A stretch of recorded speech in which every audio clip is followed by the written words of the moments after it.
طافلات ياك لاباس. جيتكم اليوم فيديو جديد على عجالة، ماني له نكثر فيه الاخبار. فقط سابق نبداو الفيديو نطلب منكم وحده كامل ما فات اشتركت في القناة تضغط على الزر الاحمر اللي تجبروه اسفل الفيديو مكتوب فيه اشتراك او سابوني او سبسكرايب، وضغطوا على زر اللايك. طبعا اذا عجبكم محتوى القناة واكيد الماسك اليوم والله زاد وصفة اليوم لهي تعجبكم. نرحب بالمشتركين الجدد كامل، وطبعا ترحيب الكبير حتى للقدامى اللي مازالوا مواصلين معايا الدعم والتشجيع ولو اننا ننقطع ونرجع.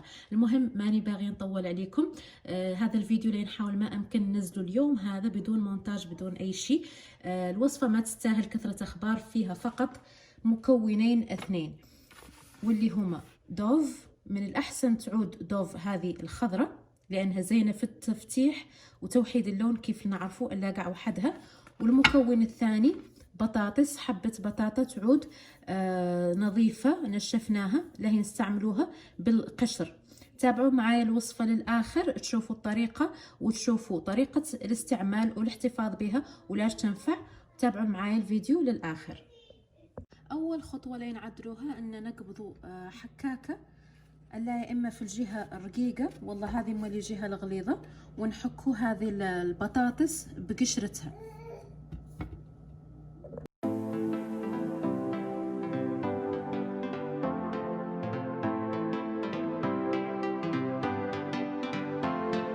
وهون بعد ما حكينا البطاطس لهين تحروها شوي لين يطلص ذاك الماء ليلها. احنا البطاطس نبغوها لان فيها نشا تساعد على التفتيح والتبييض.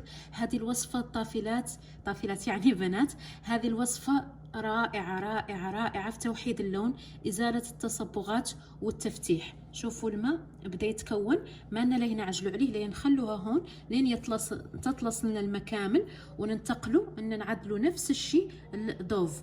دوف يا ريت تعود حرة يعني ما تعود تقليد، لأن دوف انتم عارفين منين تعود رائحتها متينة قوية معناها انها حرة، ونين تعود رايحة كيف أي صابون يعني انها ما هي حرة.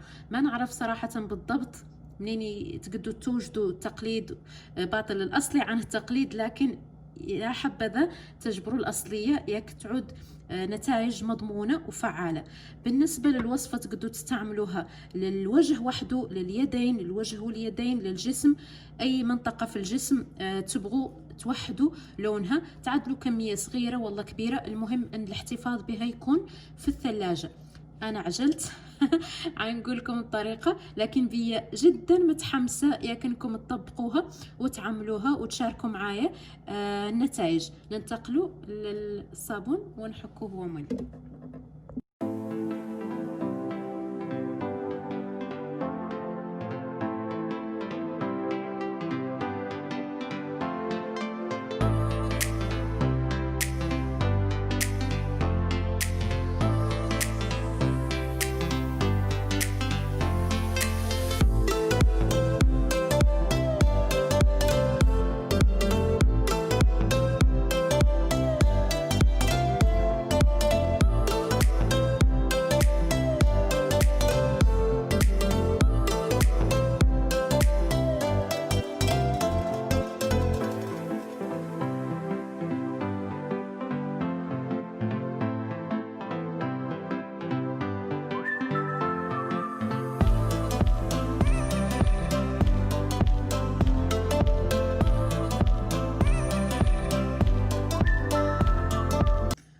الطافلات. هذا هو المحلول اللي حصلنا عليه بعد ما عصرنا ذيك البطاطس حكيناها واستخلصنا الماء ليلها. شفتوا هذا المنقوع اللي هون هو النشا، واللي عنده محلول اللي عنده مفعول سحري على البشرة. هذا المحلول يكفي انكم تقبضوا قطن وتغطسوا فيه وتدهنوه تديروه على وجهكم، فما بالك إذا زدنا عليه مكونات ثانية. المهم لهنا هذا هو يعني القدر والله المقياس اللي حصلت عليه من تقريبا نص بطاطس. يعني لا بغيتوا تزيدوا اكيد زيدوا كمية البطاطس. وبالنسبة للدوف حكيت تقريبا نصها. أنا حالا لهي نقبض هذا المحلول ونصبه هون. شوفوا ذاك النشا ضروري طافلات تستعملوه، حركوه حتى لين تجبروا المحلول يجيكم كامل. شوفوا لين نقبض ملعقة ونديروا عليه، ما تخلوه يضيع، لأنه هو المراد من الوصفة كامل، هو السحر اللي يخلي بشرتك تلق تشعل. شوفوا أوبس.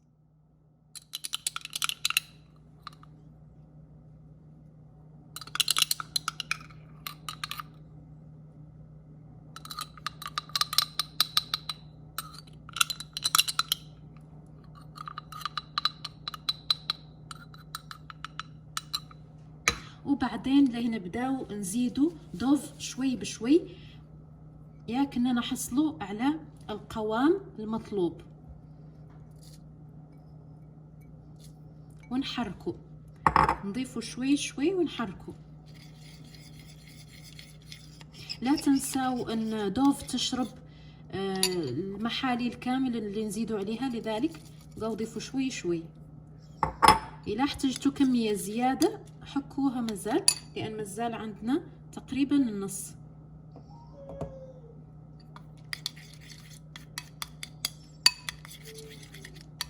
اللي تبغي منكم تطحنوا في الطحان ميكسر ممكن، لكن أحسن شي إن نستعملوا فقط اليد. لنضيف الكمية كامل ونحرك معاكم. ننصحكم الطافلات بهذه الخلطة، لهي ترحموا لي عليها الوالدين. أي واحدة منكم استعملتها وجبرت لها نتيجة، أمانة عليكم شاركوا نتائج رجعوا للفيديو كتبوا لنا النتائج، ياك يستفادوا طافلات ثانيات. لهي الوصفة هي هذه طريقة ان نغطوها لمدة 10 دقائق لين تتمازج ويذوب وتذوب دوف. بعدين نرجع لكم ياك نعاتكم طريقة الاستعمال. خليطنا وصفتنا صبحت جاهزة. هو عبارة عن كريم طافلات قوامه كريمي ذاب الحمد لله. تقدروا تخلوه فترة أطول، أنا لا بي التصوير عجلت عليه شوي، لكن من الضروريات أنكم تحتفظوا به في علب محكمة الإغلاق كيف هذه، يبقى في الثلاجة 5 أيام إلى أسبوع، لذلك أشبه تحضروا يعني كمية صغيرة. طريقة استعماله أنكم طبقوه لايك كريم، كيف كريم كريم على الوجه والله اليدين والله الجسم كامل، تخلوه ساعة بالضبط والله أكثر، لأنه ما في أي مواد ضارة كي شفتوا. وبعدين تصقلوا وجهكم. والترطيب، لأن مجموع أنواع الصابونات أو الصابونيات ينشفوا البشرة، فناصحتكم بالترطيب الترطيب الترطيب.